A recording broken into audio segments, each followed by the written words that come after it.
Good evening students. मैं Chandrabhan Prajapati, lecturer mechanical engineering, government polytechnic Bargarh Chitrakoot, आप सभी का पर्यावरणीय अध्ययन इस विषय में हार्दिक स्वागत एवं अभिनंदन करता हूं। तो ये जो विषय है पर्यावरणीय अध्ययन यानी कि एनवायरमेंटल साइंस, तो ये विषय कॉमन विषय है जो पॉलिटेक्निक डिप्लोमा के सभी ब्रांच के छात्रों को पढ़ना होता है। बस फ़र्क ये होता है कि किसी किसी ब्रांच में ये विषय सम सेमेस्टर में होता है और किसी किसी ब्रांच में ये विषय विषम सेमेस्टर में पढ़ना पड़ता है, लेकिन सभी के लिए ये जो विषय है, ये सब्जेक्ट है, बहुत ही ज़्यादा महत्वपूर्ण या इम्पोर्टेंट है। तो हम शुरुआत करते हैं, हम पर्यावरण को अपने जानते हैं। तो आइए अपने पर्यावरण को जानें। सबसे पहले यदि हम पर्यावरण शब्द पर ध्यान दें तो ये जो शब्द है परिधन आवरण, पर्यावरण दो शब्दों से मिलकर बना है, परिधन आवरण। ठीक है, तो परि का अर्थ होता है परितः, परि किससे बने, परितः मतलब होता है चारों ओर, तो परि का मतलब हो गया चारों ओर, और आवरण, आवरण का अर्थ हो गया घेरा। तो हमारे चारों तरफ जो कुछ भी है जो हमें चारों ओर से घेरे हुए है वो पर्यावरण कहलाएगा। अब आप देखिए हमारे चारों ओर क्या क्या है। हमारे चारों ओर जो भी दिखाई देता है, जैसे हवा है हमारे चारों तरफ, पानी है, मिट्टी है, धूप है, पेड़ पौधे हैं, जीव जंतु हैं, मनुष्य हैं एवं अन्य वस्तुएं, सभी जो हमको आसपास अपने दिखाई देती हैं वो सभी पर्यावरण का हिस्सा हैं। और ये सभी जो पर्यावरण हैं, जिसके जो पर्यावरण के जो जो हिस्से हैं वो सभी हमारे जीवन को किसी न किसी रूप में प्रभावित करते हैं। तो बच्चों, आपने देखा पर्यावरण का शब्द कितना आसान है। पर्यावरण को हम आसानी से परिभाषित कर सकते हैं, उसके बारे में जान सकते हैं। तो पर्यावरण परिधन आवरण दो शब्दों से मिलकर बना है। परि का अर्थ हो गया चारों ओर और आवरण का मतलब हो गया घेरा।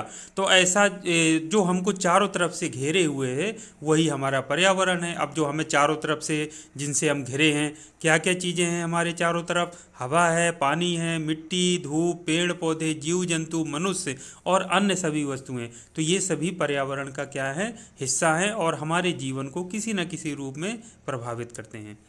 अब हम बात कर लेते हैं पर्यावरण की आवश्यकता एवं महत्व की, कि आखिर पर्यावरण की आवश्यकता क्या है।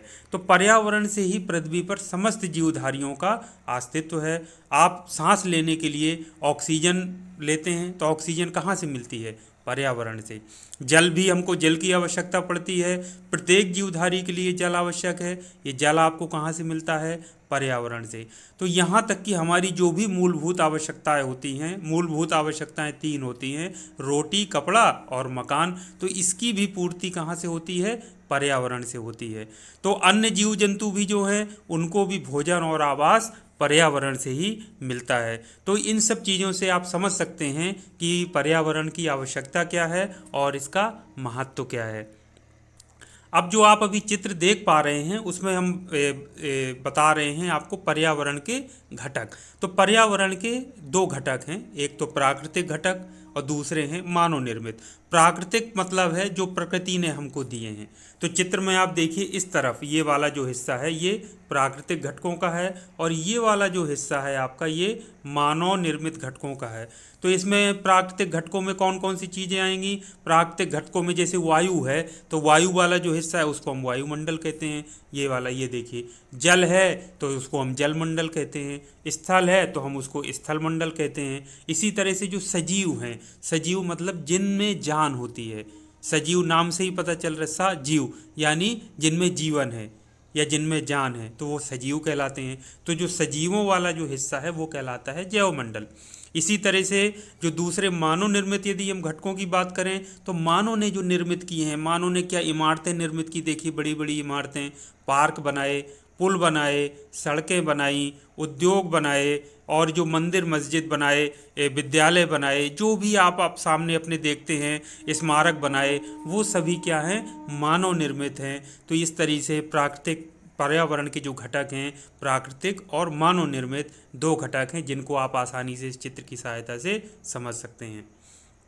तो वही हम बात कर रहे थे कि पर्यावरण की यदि हम प्रकार की बात करें तो पर्यावरण को हम दो भागों में बांट सकते हैं।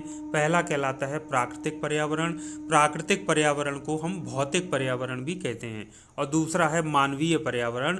मानवीय पर्यावरण नाम से पता चल रहा है मानव निर्मित पर्यावरण, जो मानव ने जो वस्तुएं या चीज़ें बनाई हैं वो मानव निर्मित पर्यावरण में आती हैं, और इसको हम सामाजिक पर्यावरण भी कहते हैं।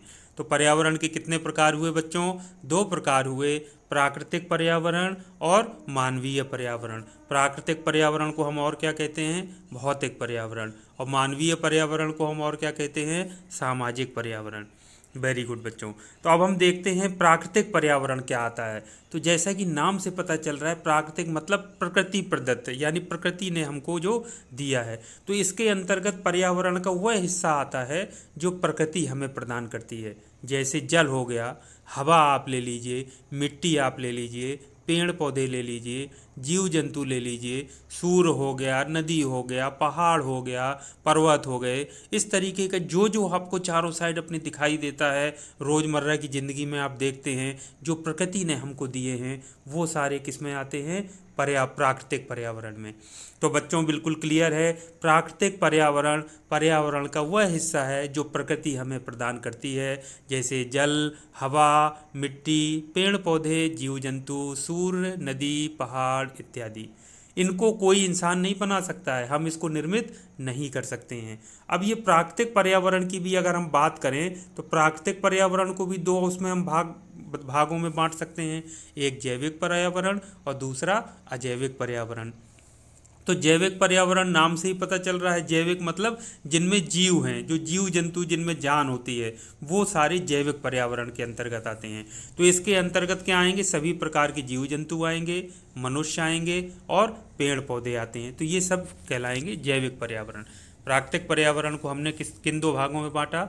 जैविक पर्यावरण और अजैविक पर्यावरण। तो जैविक पर्यावरण में क्या क्या आएगा? वो सभी जीव जंतु या मनुष्य या पेड़ पौधे जिनमें जान होती है। नाम से ही पता चल रहा है जैविक, तो जीव जंतु आएंगे, मनुष्य आएंगे और पेड़ पौधे आएंगे। अजैविक पर्यावरण में हम बात करें तो ये प्रकृति प्रदत्त तो हैं, लेकिन इनमें जान नहीं होती है। तो जो भी हमको अपने चारों तरफ दिखाई देता है, चाहे आप भूमि देखें, स्थल, मिट्टी, जल देखें या वायु आप देखें, तो ये सारे किस में आते हैं? अजैविक पर्यावरण में। अब अजैविक पर्यावरण के भी तीन भाग होते हैं, इसको हम तीन भागों में बांट सकते हैं। पहला कहलाता है स्थल मंडल। अभी मैंने आपको चित्र जब बताया था उसमें दिखाया था कि स्थल वाला जो भाग है उसको स्थल मंडल कहते हैं। तो पृथ्वी की सतह के ठोस भाग को स्थल मंडल या भूमंडल कहते हैं। Very good. तो इसके अंतर्गत क्या क्या आता है बच्चों? पर्वत आते हैं, पठार आते हैं, रेगिस्तान आते हैं, मैदान इत्यादि आते हैं। दूसरा है आपका जलमंडल। जलमंडल में क्या है? जो जल वाला भाग है वो जलमंडल कहलाएगा। तो पृथ्वी के जल वाले सभी भागों को सम्मिलित रूप से हम जलमंडल कहते हैं। पृथ्वी का 3/4 भाग जल से घिरा है, आप जानते हैं। इसके अंतर्गत क्या क्या आएंगे? महासागर आएंगे, सागर हो गए, नदी हो गई, तालाब हो गए, झील हो गई, नहर हो गई, नाले हो गए इत्यादि। ये सभी जहाँ जहाँ जल होता है वो सभी सम्मिलित रूप से जलमंडल कहलाता है। और पृथ्वी का बच्चों कितने तिहाई भाग जल से घिरा है? 3/4 भाग जो है वो जल से घिरा है। कितना प्रतिशत? टोटल 3/4। तो इसको जरूर याद रखिएगा, जलमंडल का जो रेशियो है वो बहुत ज़्यादा है। अब हम बात कर लेते हैं वायुमंडल की। तो वायुमंडल की हम बात करते हैं तो पृथ्वी के चारों ओर पाई जाने वाली वायु वायुमंडल का निर्माण करती है। आप सभी जानते हैं, नाम से ही पता चल रहा है, वायुमंडल मतलब वायु वाला भाग। तो पृथ्वी के चारों ओर जो पाई जाने वाली वायु है वो वायुमंडल का निर्माण करती है। अब आप जानते हैं कि वायुमंडल में कौन कौन सी गैसें होती हैं बच्चों? ऑक्सीजन, जो हम सांस लेते हैं, जीवित रहने के लिए ज़रूरी है। उसमें नाइट्रोजन भी होता है वायुमंडल में, कार्बन डाइऑक्साइड भी होता है, और आर्गन भी होता है, कार्बन मोनोऑक्साइड भी होता है। तमाम तरह की गैसेस इसमें वायुमंडल में पाई जाती हैं। अब हम बात कर लेते हैं मानवीय या सामाजिक पर्यावरण की। मानवीय पर्यावरण मतलब जो मानव निर्मित है वो मानवीय पर्यावरण में आता है, उसको हम सामाजिक पर्यावरण भी कहते हैं। तो जैसा कि बच्चों मैंने आपसे बताया कि ऐसी वस्तुएं जो मनुष्य द्वारा निर्मित हैं, जैसे बड़े बड़े भवन हो गए, मकान हो गए, स्कूल हो गया, सड़कें हो गई, पुल हो गए, बाजार हो गया, गांव बसे हैं, शहर हैं, रेल हो गया, मोटर, वायुयान इत्यादि, ये सभी क्या हैं, ये हमारे सामाजिक पर्यावरण के भाग हैं। और चूंकि ये मानव द्वारा निर्मित हैं इसलिए इनको मानवीय पर्यावरण के अंतर्गत भी हम मानते हैं। तो सामाजिक पर्यावरण का निर्माण हम प्राकृतिक पर्यावरण की सहायता से ही करते हैं। जैसे मान लीजिए आपको यदि मकान बनाना है तो प्राकृतिक पर्यावरण में जंगल है, जंगल को काट करके आप मकान बनाएंगे, सड़क बनाएंगे, रेल की पटरी बिछाएंगे, अस्पताल बनाएंगे, विद्यालय बनाएंगे। तो ये सभी क्या हैं, हमारे जो जो ये इस तरीके का जो मानव निर्मित हैं वो सभी हमारे मानवीय या फिर सामाजिक पर्यावरण का हिस्सा हैं। तो ये घर परिवार आपका हो गया, गांव शहर ले लीजिए, बाजार ले लीजिए, पंचायत, थाना, डाक खाना, विद्यालय, अस्पताल, कल कारखाने इत्यादि संस्थाएं, ये सब क्या हैं, सामाजिक पर्यावरण का अंग हैं या उसका हिस्सा हैं।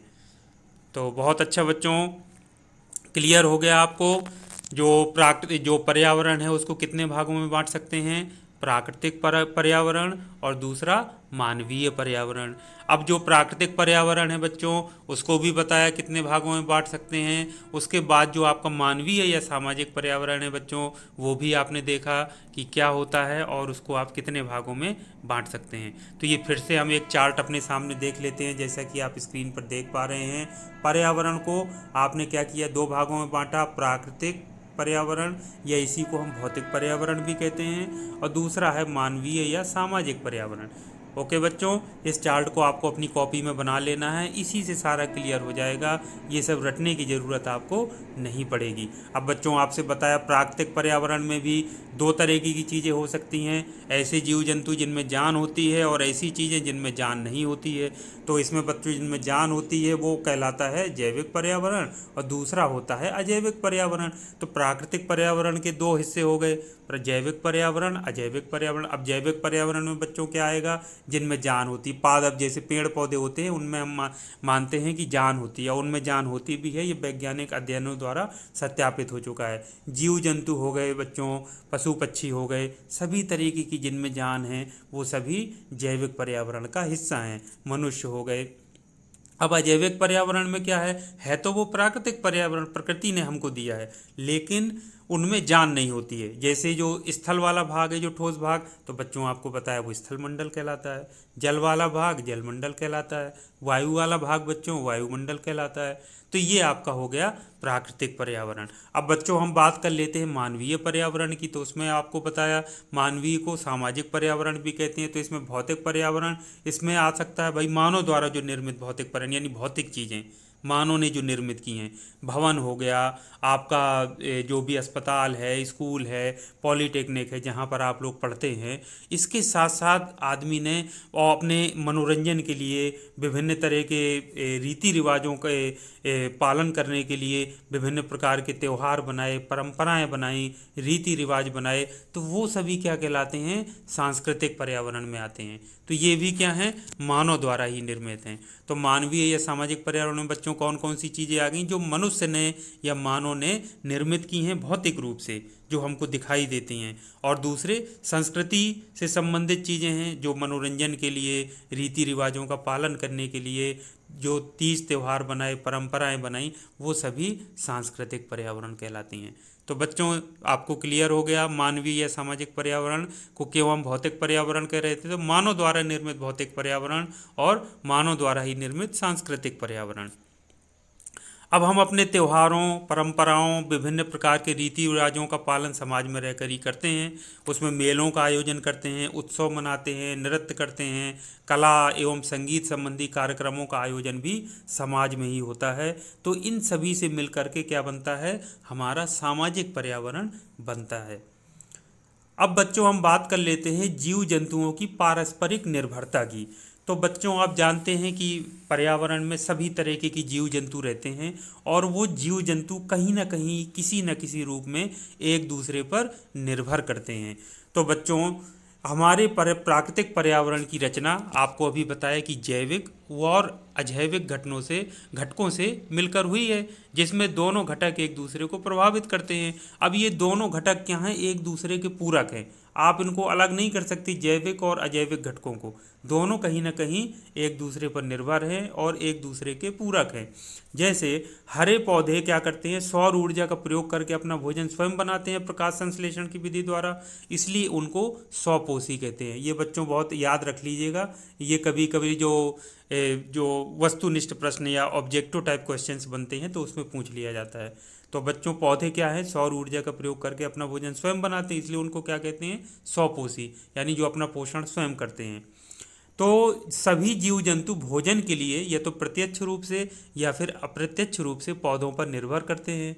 पौधों से अपना भोजन प्राप्त करने वाले जीव शाकाहारी जीव कहलाते हैं। मतलब शाकाहारी जीव कौन से हुए, ऐसे जीव जो पेड़ पौधों से अपना भोजन प्राप्त करते हैं शाकाहारी जीव कहलाते हैं। उदाहरण के लिए आप ले लीजिए, गाय हो गई, हिरन हो गया, खरगोश हो गया, टिड्डा हो गया इत्यादि। ये सभी क्या हैं, कहीं ना कहीं अपने भोजन के लिए पेड़ पौधों पर निर्भर हैं, तो ये शाकाहारी जीव हैं। अब इसी प्रकार कुछ ऐसे जंतु होते हैं जो शाकाहारी जंतुओं को अपने आहार के रूप में लेते हैं, तो इन्हें हम मांसाहारी जंतु कहते हैं। जैसे मांसाहारी जंतु में कौन कौन आता है, आपका शेर हो गया, बाघ हो गया, भेड़िया हो गया इत्यादि तमाम अनगिनत उदाहरण हैं जिनको आप देख सकते हैं, जंगल में रहते हैं और शाकाहारी जीवों को कहीं ना कहीं अपने भोजन के रूप में ग्रहण करते हैं। अब ये जो मांसाहारी जंतु हैं तो वो विभिन्न प्रकार के जीवों जैसे मेंढक हो गया, मछली हो गई, हिरण हो गया, सांप आदि को आहार के रूप में ग्रहण करते हैं। अब अंत में अब जो सभी जंतुओं का अवशेष है, जब जीव जंतु मृत हो जाते हैं तो उनके अवशेष फिर से क्या है, मिट्टी में मिल जाते हैं और इस प्रकार जो प्राकृतिक पर्यावरण है उसका ये चक्र निरंतर चलता रहता है। तो बच्चों जो अभी तक आपको बात बताई, उम्मीद करता हूँ कि पूरा समझ में आया होगा। आपसे मैं एक बात ज़रूर कहूँगा कि ये जो सब्जेक्ट है बहुत ही इंटरेस्टिंग सब्जेक्ट है, हमारे जीवन से जुड़ा हुआ है, हमारे चारों ओर से जुड़ा हुआ है, तो इसको बहुत ही समझ करके पढ़िए, आपको बहुत अच्छा लगेगा। और इसके साथ साथ मैं आपसे बताऊं, कोई भी चाहे किसी भी विधा का छात्र हो, किसी भी ब्रांच से पॉलीटेक्निक कर रहा हो, उस सभी के लिए ये विषय बहुत ही ज़्यादा इम्पॉर्टेंट है।